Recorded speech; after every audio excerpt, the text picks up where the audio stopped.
Lawrence Woodcraft raised 2 daughters inside Scientology. Now Lawrence, Zoe, and Astra have left the group, and Astra has a daughter of her own. Recently, they visited the Lisa McPherson Trust to share their stories. Astra spoke to Stacy Brooks about Scientology's impact on their family and the dramatic steps she took to escape from Scientology.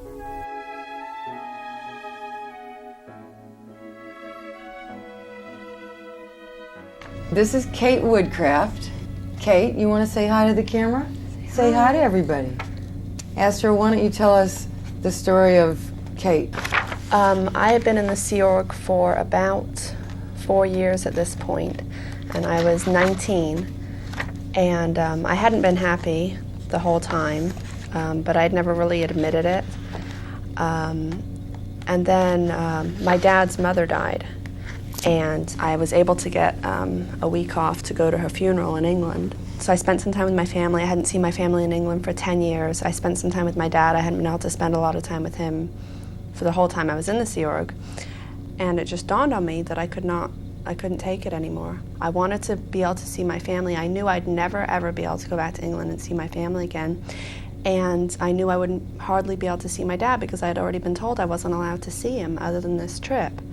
But I had never said, you know, I want to leave. I had never said I'm not happy, because if you want to leave, it takes like a year, 6 months to a year. You have to do hard labor, you have to wear like gross clothes, and you're put under watch. Someone's watching you the whole time, and they call you a degraded being. What does that mean? That means you're like a criminal, like a bad person, like scumbag. And the staff refer to you that way. The commanding officer, Ron Norton, would regularly go up to the staff who wanted to leave and say, "Are you still a degraded being?" And they'd have to say yes if they still wanted to leave.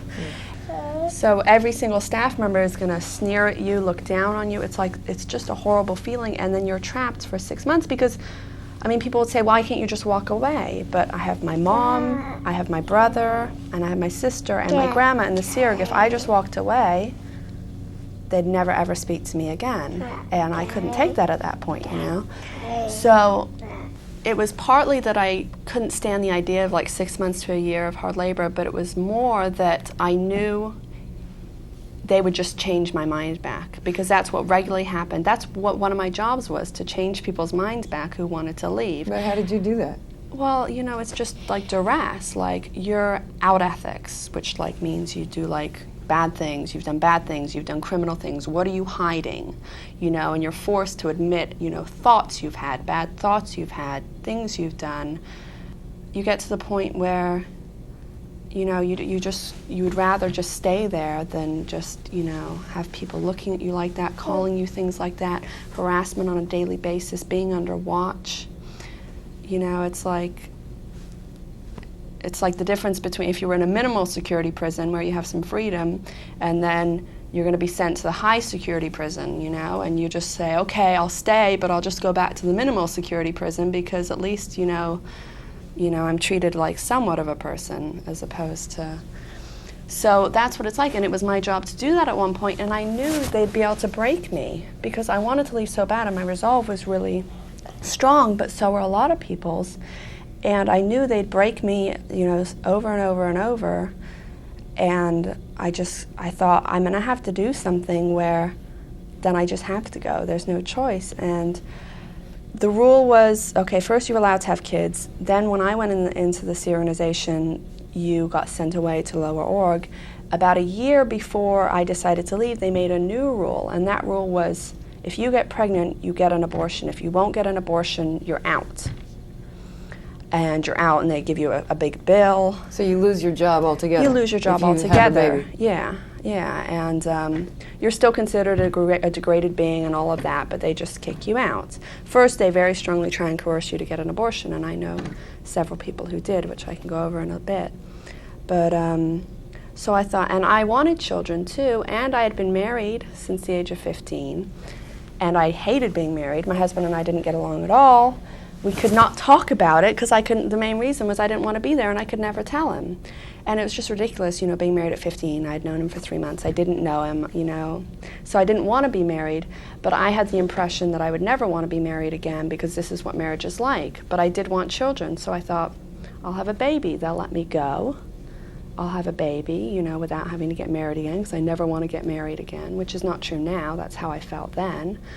And I thought that way I'll get pregnant. If I refuse to have an abortion, if they can't break me on that, which I knew they couldn't once I was pregnant, then they won't be able to do anything other than let me go. And I won't have my husband come with me because I don't want to be married to him, and I didn't really think he wanted to be married to me anyway. And at that point, I wanted to leave so badly, but I felt like I was a bad person. So I felt that I shouldn't make him come out too, because that would be even worse. Up till after I left, I still felt it's my fault. I've been a bad person. I've done things wrong. I can't, you know, confront my crimes, but I have to leave because I can't stand it. Because that's the whole like thing in Scientology is if anything goes wrong, if you get sick, if you break something, it's your fault. You know, you've done something wrong. It's never like someone else's fault. So that's what I thought. So this was in October of '97, and in about December, end of December, early January, I got pregnant. And but I didn't tell anybody. And I was very sick. I had really bad morning sickness. I couldn't eat. I was throwing up about 20 times a day, but throwing up nothing because I wasn't eating, just, you know, going through the motions. But I'd be working and I'd run downstairs to the bathroom and do it really quietly so no one heard me, and no one knew. And I was so terrified to leave, but I decided because I was so sick and I was so tired that I was just gonna take off. I was gonna get on a plane and go stay with my family in England for a little while I like got better, and then I would come back. I planned on following their policies on leaving, because if I just took off and didn't come back, they would declare me a suppressive person, which means that my mom, my sister, my grandma, my whole family would never speak to me again, and I didn't want that to happen. At that point, I was planning on still being a Scientologist, being a good Scientologist and all of that. You just wanted to leave. In the Sea organization. Yeah, I just couldn't take it anymore. So my plan was to go to England for a little while, then come back and do their process of leaving, and then leave.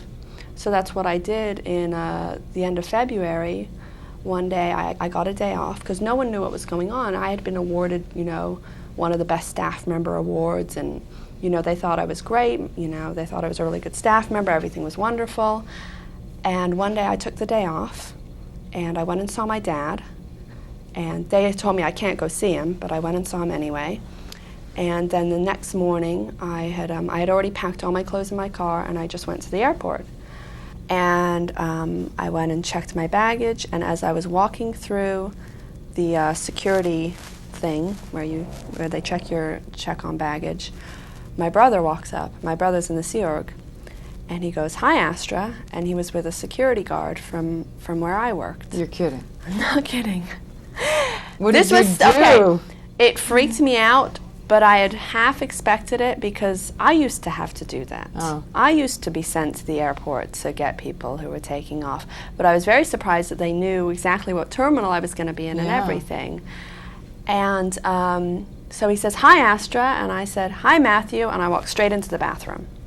And I figured, I will just sit in the bathroom until my flight is boarding, and I walked straight from the bathroom to get on my flight. So I did. I sat in the bathroom. He sent a little girl in to tell me to come out, and I said thank you, and I stayed in there. Then after everyone had left the bathroom, he came into the bathroom, and I wouldn't open the stall, and he climbed over and started talking to me. You're kidding. And so finally I said, okay, I'll come out, because What was he saying to you? He was saying, "I have Mom on the phone. Mom wants to talk to you." I was terrified of anyone talking me out of going. I knew they'd be able to. I was sick. I hadn't eaten for like weeks. I hadn't been able to keep anything down. I was exhausted. I was like on the verge of a mental breakdown if I hadn't already had one. She's asleep. So I knew, you know, they just had to say a couple words, and I was feeling guilty. I was wanting to leave, but I was feeling so guilty that what I was doing was so bad. I had written notes to people saying, you know, crying, saying this is all my fault, I'm a horrible person, I've done wrong, but I have to go. You'd left notes for people? Yeah, for my dad and for my husband. I didn't want to talk to anybody. I had like this much resolve left to get on that plane. So I said, okay, I'll come out. So I just stayed in there for like another 10 minutes, and then my plane was boarding, because I knew what time I figured, you know, 20 or 30 minutes before it took off, it would be boarding. So I walked straight from the bathroom, and I had written a note to my brother, and this was the first time anyone knew I was pregnant. I had said, I'm pregnant, I'm going to see my cousin, I'll come back. And I gave him that note, and I kept walking. I mean, you gave him that note in the bathroom? Well, I came out of the bathroom at that point, and I gave him the note. So you didn't even want to talk to him? No, I did not want to talk to him. So, and I started walking, and then the security guard, whose name is Mike Valiente, started saying to me, you know, we can work it out, you know, the typical lines, we can work it out, let's just sit down and talk, let's calm down, blah, blah, blah. I just ignored him. I said, read the note I just gave my brother, and I kept walking. I was waiting in line to board, and my brother was standing there with me, and I was crying. I started crying. People were looking at me, and I said, I'm just going to cool down, to get better, and I will come back. I won't get declared a suppressive person. I'll come back. And my brother says to me, you're not being a Sea Org member. Obviously not the brightest thing to say to me at that point. And I said, well, I'm not going to be anymore. And he's like, you need to speak to Mom. She's on the phone. She feels really bad. Well, I know how my mom is, and she's not going to be saying, oh, Astra, it's going to be okay. She's going to be saying, you know, you need to go back, you know, because she's a very fanatical Sea Org member. So, so I was just trying to ignore him, and I got my boarding pass, and then I was waiting in line to board. I had my passport and my ticket in my hand. Luckily, I was holding on tightly because my brother got desperate and tried to yank them out of my hand and make a run for it so that I couldn't leave. I was holding on tightly, and he, you know, it was like a little back and forth, and he let go. What were the other people doing? I snatched it, but I don't know. I mean, I was crying. I was a mess, so I knew people were looking at me, but I didn't really know. And it was, I mean, I would have called security, other than the fact that one, he's my brother, and two, you know, I thought I'd get declared a suppressive person if I did that, because if you report anyone to the authorities. Right. So I was trying to keep it cool, but I'm like, oh my God, he's trying to take my ticket and my passport. So I said, I can't believe you did that, and I just got on the plane. Then a stewardess comes up to me with a note from my brother, saying, when you land, call your mother, you know, because he'd been saying to me, she's on the phone, I have her on the phone, you have to speak to her, you have to speak to her. So I'm just crying. I'm a total mess. I got on, you know, I'm on the plane. But you got on the plane. And it took off, and I was like, oh my God. Incredible. So my plan when I landed, I had maybe $25 or $30. I was going to change it to English money and catch a bus to my aunt's house. I didn't even know. I knew their address. That was about it. I had no plan. I had, you know, $30 in my pocket after the ticket because I spent all my money on the ticket. And, but what I didn't know, what I found out after is, obviously at that point they knew where I was going. I was going to England. My mom was arranging with where I worked with the security department to get people from the organization in England, security, to meet me at the airport, which I knew that was going to happen, because that was what happens. If you can't stop them getting on the plane, you have someone, because they have organizations everywhere, meet them at the airport and send them back, or, you know, whatever they're going to do at that point. So I figured that was going to happen. That was what I was expecting. But what had actually happened was my dad had said, if you have people at the airport, she is going to flip out. I'll have my sister meet her, then you know, because he was trying to do what was best for me. So I expected them to be at the airport. So I got off the plane, I changed my clothes, and I put my hair up. And I threw away my umbrella because I thought they'd say I shared an umbrella with it because it was pouring during that time. And, you know, so I thought I looked totally different so no one would recognize me. Because the people in England didn't know me. They'd only recognize, you know, they'd give a description of what I was wearing.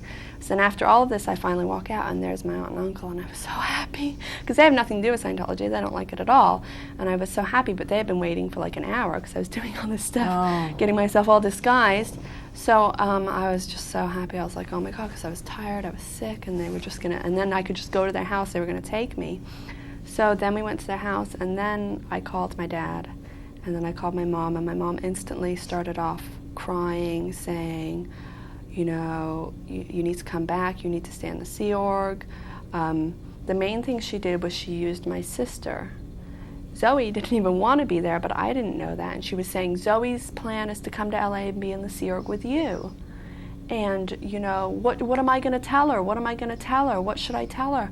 And she's saying, you should get an abortion. I know how it is to have a child when you're young. It's too much. Your mother was telling you this? My mother was the main person who was like, you have to get an abortion. Because I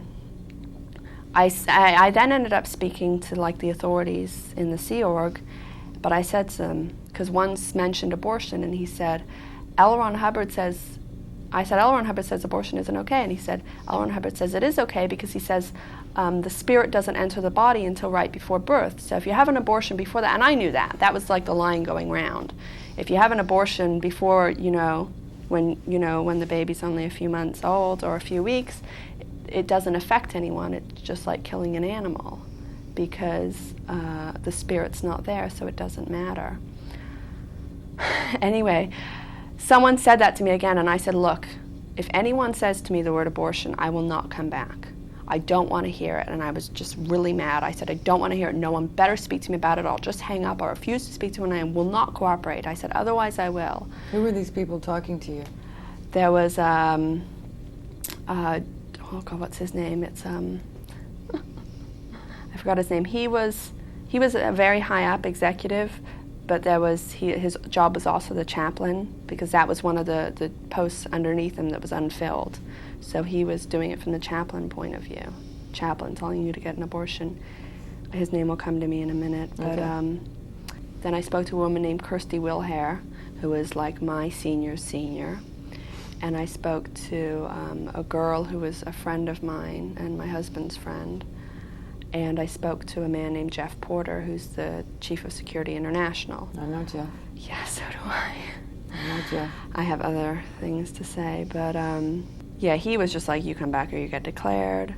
Kirsty was nice and saying, just come back, let's sort it out. The other man, whose name will come to me, was the one who mentioned abortion. I said, don't ever mention it again. But my mother continuously mentioned it regularly. You should get an abortion. What am I going to tell Zoe? You should get an abortion. How are you going to raise the baby? You should get an abortion. You should get an abortion. You should get an abortion. Just repeatedly. How old was Zoe at that point? 13, probably 12 or 13. That was what got to me the most, was the sister thing, because I didn't know she didn't want to be there, and I thought I had just ruined her entire life's plan and messed everything up for her. Because you two couldn't talk about this either. No. In fact, my mom never even told Zoe about it. Zoe found out about it because she saw a report that my husband had written on my dad, saying it was all my dad's fault. I'll go into that later too, but that's how Zoe found out. No one ever told her. So that was what almost got to me, but I just kept saying to her, Mom, I can't live my life. I've lived my life based off of what you want, and I'm finally doing what I want. I can't now change it because of what you're saying Zoe wants. I said, I feel very, very bad. I don't know what to say to her, but all I know is the most important thing is, I have to do what I want to do, and this is what I want to do. And she just never got it. She never got it to this day that, I'm doing what I want to do. I said, I'll go back on April 1st. I'll be back on April 1st. And I actually came back 2 weeks earlier. I flew back and I stayed with my dad for a couple weeks. I went and saw a doctor. I started getting everything under control. But were you able to start getting sleep and eating? Yeah, because at my aunt's house, she got me some prenatal vitamins, some folic acid, which is important to take, all these things. I was able to start eating. Because part of the reason was I was very sick, and the other part of the reason was the food there is hard enough to eat when you're feeling well. When I was feeling nauseous, I could not stomach, the food that they served. Right. Now I was eating actual regular food and I could stomach it. And my morning sickness went from being sick 10 times a day or more to once every couple days, which is a bit more normal. Mm-hmm. Yeah, and I got a lot of rest, and I helped at their work for a couple hours a day, and I talked with my aunt. My aunt's like a wonderful lady, and she was really helping me. I was saying, my mom's saying I should get an abortion. What do you think I should do? And she said, you should do whatever you want to do. My dad had said to me, you do whatever you want to do, and I will support you. He said, if you want to keep the baby, and he got in big trouble for this, just for saying, if you want to keep the baby, I will support you. You can come live with me, you can work for me, I'll help you. And he got in really big trouble. My mom screamed at him, "You're a suppressive person, I'm going to get you declared," all kinds of stuff. So anyway, so I ended up going back. 2 weeks before I said I would. They didn't know I was in LA because they'd come and get me. I stayed with my dad. I went and saw a doctor, got everything even more under control, and then I went back on April 1st. And that was really hard to do. Yeah, I bet it was. It was really, really, really hard to do. I was terrified. But were you stronger feeling than you had been when you left? Yeah, but I was still terrified, and I was dreading the next month or however long it was going to take. I was really, really dreading it. But it was that or never see my family again. So I did it. I went back. But I said, I'm going to stay with my dad, and every day I will come in and I will get a confessional. I'll do everything you want, but I'm going to stay with my dad because I need proper food, I need a nice bed, I need all this stuff. You can't provide that for me. Because you were having to get a security check. Yeah, the confessional. Every day. Yeah. So. And what's the purpose of that when somebody's leaving? Why is that happening? Because, well, one of the reasons is L. Ron Hubbard says in a policy, the only reason that people want to leave is because they have overts and withholds. They have things they've done that are wrong that they're withholding. And if you get them to admit these things and handle them, they will... they'll stop wanting to leave. Yeah, they'll stop wanting to leave. But at that point I was pregnant, I was going to leave anyway. But so that at that point it was more for a security purpose. They wanted to find out. Most of the questions they asked me were security related. You know, do you have any documents? Have you stolen anything? Have you? Do you plan on going to a newspaper? Do you plan on speaking derogatorily about Scientology? You know, those were the main questions. So, and then it was like, have you done anything wrong on the 2D, which means have you done anything like sexually bad, like had bad thoughts, you know, had sex with someone else, nothing of which I'd done. But they, of course, are going to ask that because that's another thing they consider is a lot of the bad things you do are related to like sexual things. So I said, I'm going to stay with my dad, and I'm going to do, I'll come in every day and do whatever you want me to do, but I'm going to stay with my dad. And they said, you can't. You have to, and I knew they'd say this, you have to stay in your, they said you can stay in your old room, but you have to stay there. And I said, well, what am I going to eat? And they're like, oh, we'll work it out or whatever. So I was arguing with the security guard that I wanted to stay with my dad, and he finally said, he was threatening me, and then he finally said, okay, this process is going to take 3 or 4 days. So if in 3 or 4 days you're not done, you can go back and stay with your dad. So I said, okay, write that down. So they had the security chief, Richard Metzler, write down, if you're not done, you're going to be done with your process by this date. And if you're not, you can go back and stay with your dad while you finish it. So 4 days later, I don't even think they'd started my confessional. They may or may not have. That's another big thing, is you have to have a confessional before you leave. They have no one to do it. That's why people are there for 6 months to a year. But I knew they were going to rush mine a bit. They didn't want the staff seeing me getting more and more pregnant, because it would give people ideas to get pregnant, that's what's being done. And you weren't looking pregnant yet? I didn't look pregnant at all till after I left. You couldn't tell at all. No one knew, and everyone the few people who did know were told on no uncertain terms can they tell anybody else. So 4 days later I said, okay, I'm going back to stay at my dad's house because I'm not done yet. And they said, if you do that, you will be put under non-interpolation order, which means if you do one more thing that's, that upsets somebody, for instance, saying, I'm going back to my dad's house, or anything, if you don't cooperate 100%, you will then be declared a suppressive person. So they might as well have said, if you go back to your dad's house, you'll be declared a suppressive person. Right. And I said, well, I have this note. The security chief wrote it. I got it written down, because that's our big thing, get everything in writing. I have it written down. That I can go back. And he said, we just wrote that so that you'd stay, and you have no choice but to stay, and if you go back, this is what's going to happen. Incredible. So I just thought, fine, I'll just stick it out and just get this over with, because I really had no choice at that point. So then I started going in for my confessionals, and I told you what the questions were already. It was like, what have you done? And at that point I still thought that the e-meter works, and if I didn't tell all, I was in big trouble, and they'd know. So I, of course, told every thought I ever had, told all this stuff, probably made up stuff to make it sound good, because if you don't make it really sound like you've done something, then they're not going to believe you.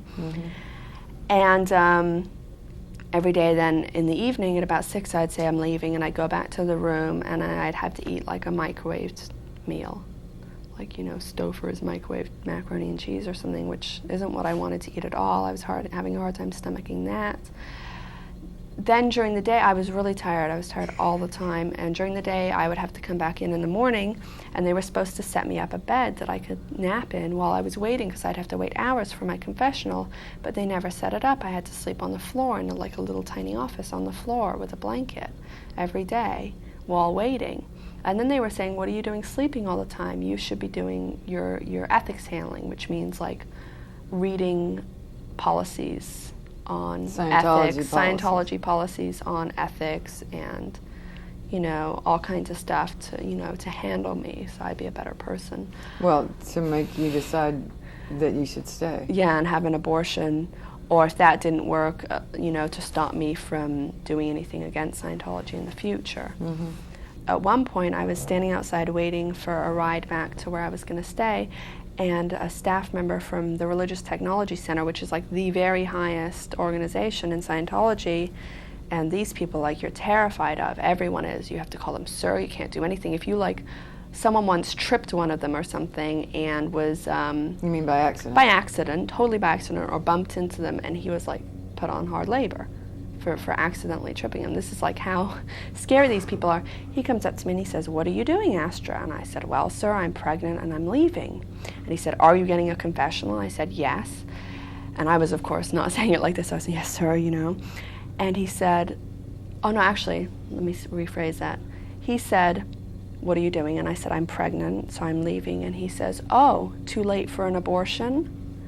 And I said, no. Unbelievable. So then he said, are you getting a confessional? I said, yes. Who was that? I wish I could remember his name. He had a little sports car, and he used to drive around, and the license plate said Standard Tech abbreviated on it. And he was very high up, very well known, but I forget his name. If someone told it to me, I would be able to say, yeah, that's his name. I knew he was scary. Yeah. He used to scream at people, get in their face, spit on them, things like that. So I saw him do that and grab people, and so I was terrified of him. That he said, oh, too late for an abortion. I was just I couldn't believe he even said that. Incredible. So then I continued getting my confessional. I finished that. I had to read some policies, and I had to write what's called knowledge reports on people who I had thought done bad things. And then I had to sign an affidavit. I knew I was going to have to sign that. That's another thing they have you do before you leave. And they write down all the bad things you've said you've done. And then they make you write up all the wins you've had in Scientology, which you, of course, have to make sound great, because if you don't, you're back for more confessionals, and you're not leaving till you sound like you love Scientology, and you're leaving because you did bad things. So I wasn't about to disagree with anything they said. I wrote up, in Scientology, I've learned to communicate. When I came into the Sea Org, I was very out ethics, and they really helped me, and if it wasn't for them, I don't know where I would have ended up. I just made it sound, I knew what I had to say, and I said it. And I also knew that whatever I signed was not legal, because they said, you can't leave unless you sign this. If you sign it, you're going to be declared a suppressed person. Your family will never see you again. If you don't sign it. If you don't sign it, so you better sign it before you leave. You have to. You have no choice. That's not legal, because that's duress. So I kind of had an idea of that. Yeah. So I thought, I'm just going to sign it. And I wasn't planning on speaking out or anything. I still thought I want to be a Scientologist, etc. Even after all of this, you still wanted to be a Scientologist? Because you're so indoctrinated into the fact that it's your fault. Whatever happens, if you don't want to be there, it's your fault. You've done something out of ethics. You're a bad person. You're irresponsible. You can't confront things. That I believed that. Mm. But I also just physically and mentally couldn't take it anymore. So I was leaving thinking I was a horrible person. You just weren't good enough to be in the Sea Org. Yeah, I wasn't good enough. I couldn't make it. I didn't have what it takes. Yeah. Yeah, so I signed it, and then I left. And they searched through my car and through my room to make sure I wasn't taking anything that belonged to them, or that was any documents or anything like that. They had, when I was there, put together my bill and given it to me. They give you a bill for, here's an example. I did a computer course on how to learn to operate their computers. I did a course on how to do my job. They had a restructure of their management, and I did several courses on, they had written a bunch of new policies on their new management. I had done that. And then I had gotten sec checks, confessionals, hours and hours and hours and hours of them. I'd gotten them before, because if you go on to high posts in like certain areas, you have to get one before you go in so they can make sure you're qualified. I had done all of this. I had done, just 2 or 3 things that were actual like Scientology spiritual things. I did the purification rundown and a couple courses. The reason I'm saying that is the policy about freeloaders was written because apparently people used to go into the Sea Org just so they could get free service and then leave, because you don't have to pay for it if you're on staff most of the time. So they wrote this policy that if you leave, you have to pay them back for everything. I mean, the whole thing's ridiculous, but I hadn't even done Scientology. I had just done like training. Yeah. So they give me my bill. It's $89,000. And even I was in shock. I was like, I've only been here for 4.5 years and I owe $89,000. But I thought, I'm going to have to figure out how to pay. And I was so scared that I'm going to have to pay this. I started working out a budget before I left. Okay, I'm going to work full time. I'll make $400 a week. I'll send them $100 every week. In 10 years, I'll have it paid off. And hopefully before then, I'll get a better paying job. And I was writing it all down and trying to figure out how much stuff for the baby would cost so I could still send them like a quarter or half of my money. And my mom had said to my dad, do you know what Astra's freeloader bill is? And he said, no. And she said, it's $89,000. But it's not your problem. She's going to have to pay it. So that's my mom's point of view. So then after I left, that was basically it, except they called me several times because they wanted me to come in for interviews on various investigations they were doing. And I didn't want to come in. I was done. But I got more threats, so I had to. And I was asked about, when you did this job 3 years ago, did you say this to somebody? Mm-hmm. Did you tell people they could take a vacation without first getting a confessional? Things like that. So I had to go back in several times for that. And then that was about it, except I got called and sent mail regularly about my freeloader bill. Mm-hmm. They were asking me, get your dad to help you pay it. Don't you have some money somewhere? Doesn't your dad have some money? Can't you take a loan out to pay this money to them? I once sent them $20 just to say that I'd sent something, because my mom was like, just start sending money, just start, and soon you'll be able to pay it off. So that was all I ever sent, $20 or $25. When I was 8 months pregnant, my husband, when I had left, I had also told him, it's all my fault. I'm totally responsible. I feel really bad for what I've done to you. So you don't have to pay me anything. You don't have to pay child support. I don't expect you. I want you to be able to stay in the Sea Org, But he had said, I want to be there when she's born. I want to see her, etc. And I was, at the time fine with that. I wasn't going to keep him from seeing her. But when I was 8 months pregnant, I all of a sudden got a letter from him. And he said, I've been thinking about it. And I knew he'd been told he had to do this. And I've decided that, being in the Sea Org is the most important thing. I have this letter for the exact words, but something like, being in the Sea Org is the most important thing. And so I've decided not to see Kate and not to see you and, just be in the Sea Org and that's it. And I hope you understand my decision. Mm. And I thought he could have at least called me, he could have at least had the guts to call me up. So I thought, fine, I'll just leave it. So I had Kate. And but his parents, I let them come see her because they were nice and I wasn't going to stop them. I don't, want to stop her family from seeing her, and they're her family. So they came every 2 weeks about and came to see her, came to visit for a morning. How did you feel about your baby? Oh my God, I was so happy. I was so happy because in my pregnancy, other than the morning sickness, went really well. And when I had her, it went really well. And I was just really, really happy. I was just like amazed. I couldn't believe I had been able to leave and I had my baby and I had done it. I was just like, oh my God. I was so happy. I didn't care that I was doing it by myself. I didn't care about anything. I was just like, I was so amazed that I'd been able to do what I wanted to finally, that I had pushed it all the way through. And not gone back and relented, not had an abortion, and then she was sitting there and I just couldn't believe it. It was amazing. So then I called my mom and she's like, oh, I'm proud of you. And she was nice about it, of course, because she's not going to be, on the phone when I've just had a baby. She's not going to be hostile. Jason, my ex-husband's parents, were coming to see her. Then when she was about 6 months old, I had been working full time while I was pregnant. Up to the day I had her, I was working. And then I started working again within a week afterwards. But then, of course, it was not as many hours. I wasn't working full time. I started not having any money. to even be able to pay for things to her, to help pay for food or anything. And it got to the point of being ridiculous, and I felt I was draining money away from my father. So then I started thinking, and at this point I had changed my mind about Scientology.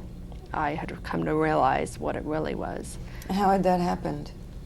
Mainly, it was my dad and I going back and forth because neither of us thought it was really bad. He wanted me to leave the Syria. He thought the Syria was really bad, but going back and forth, swapping stories, and me telling him more and more. And as I told him more and more about what had happened, I realized more and more how bad this was, As I told him I wasn't allowed to make phone calls to you. I was told I couldn't see you. When I used to come and see you, it was in secret. And he hadn't known this, of course. He hadn't known that. When I told you I was going to school, I wasn't. As I'm saying these things, I was coming to realize, and as we talked back and forth, that's what's so been the very best thing. If you have someone to talk about it with who then says back to you, this, doesn't say, don't talk about it, and doesn't say, well, that's all your fault. Right. You come to realize that it's not your fault, and you have someone backing you up, and it just was it just came about like that. I started realizing more and more, and both of us got to the point where oh my God, So that's really how it came about. And then I read a book, L. Ron Hubbard, Messiah or a Madman. By Ben Gordon. Yeah, I just kind of flipped through it. I didn't read the whole thing, but I read parts of it, and that was it. I had had enough at that point, but I wasn't going to say anything because I still wanted my relationship with my mother and my grandmother and my brother. But anyway, so I'd gotten to the point where I really felt that I needed to get Jason to pay child support.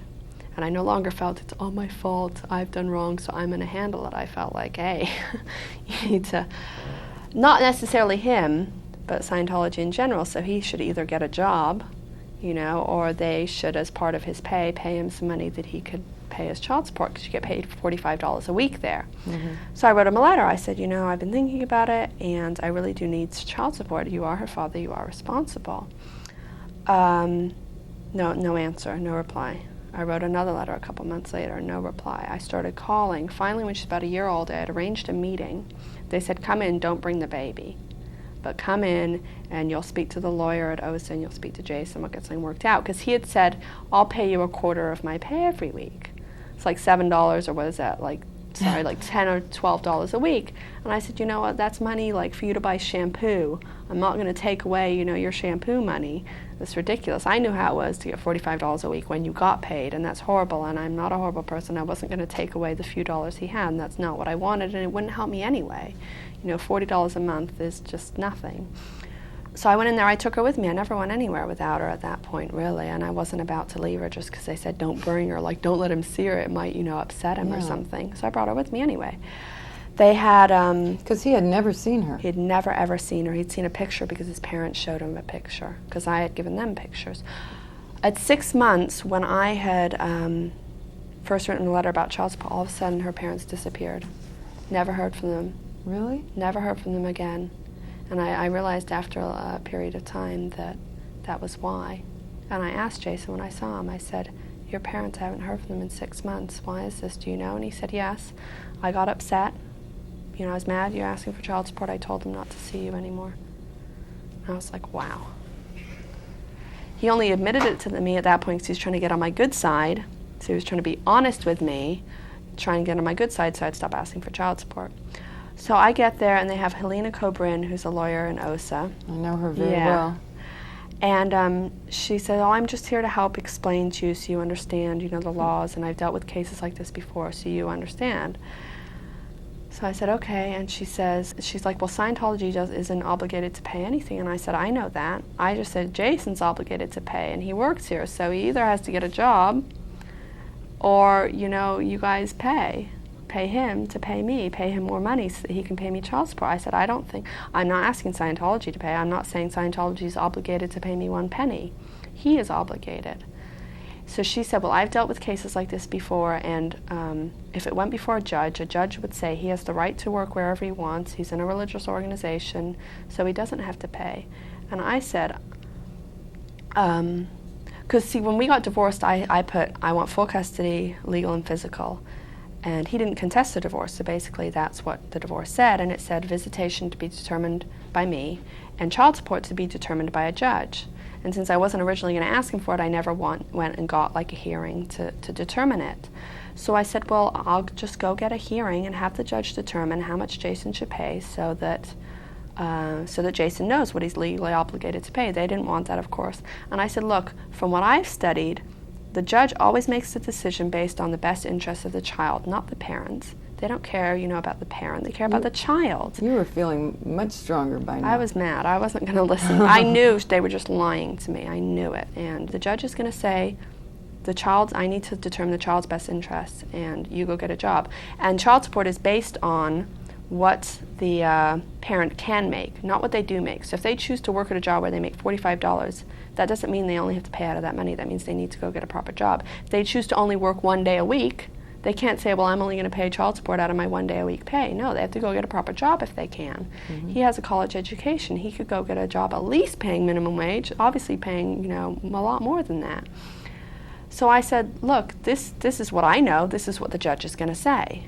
No one knows for sure what a judge is going to say, but this is what I guarantee, in my opinion, the judge is going to say. And they said, no. And I said, okay, here's what I'm going to do. I'm going to go speak to a lawyer. I'm going to ask him what he says. If he says what I say, then I'm just going to go get a hearing. I'm not suing, because if I sued, I'd get declared. I still didn't want to get declared. I said, I'm not suing. I'm just going to go get this hearing so that Jason knows what he's obligated to pay. So they said, fine.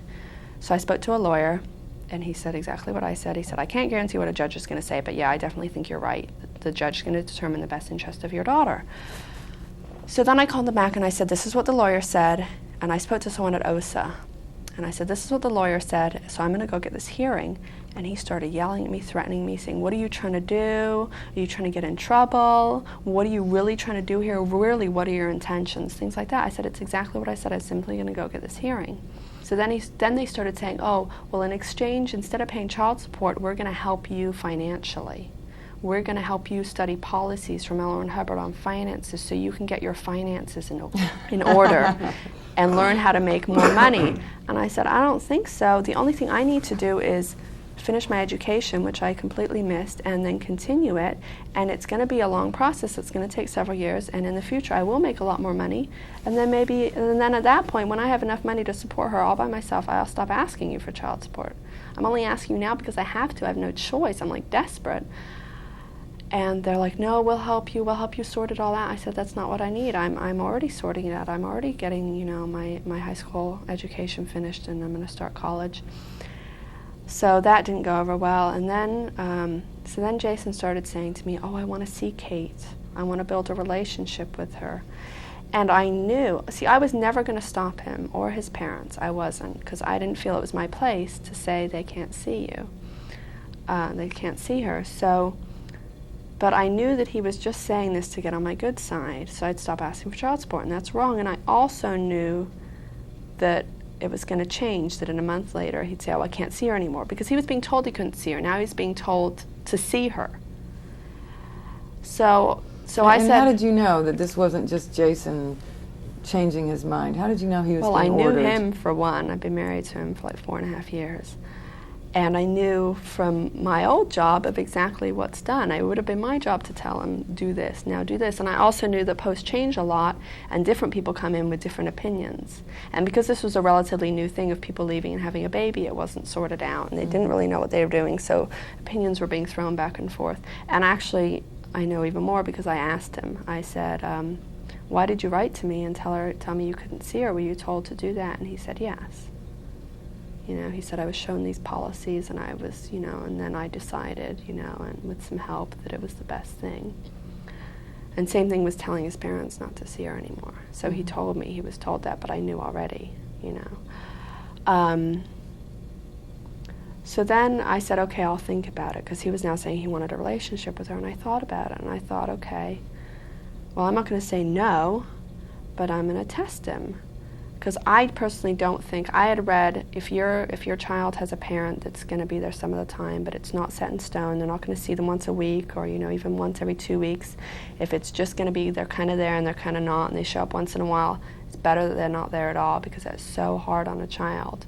It's so unstabilizing for them to be in and out of their lives. And I thought, I can't have this for her. So I said to him, I said, how about this?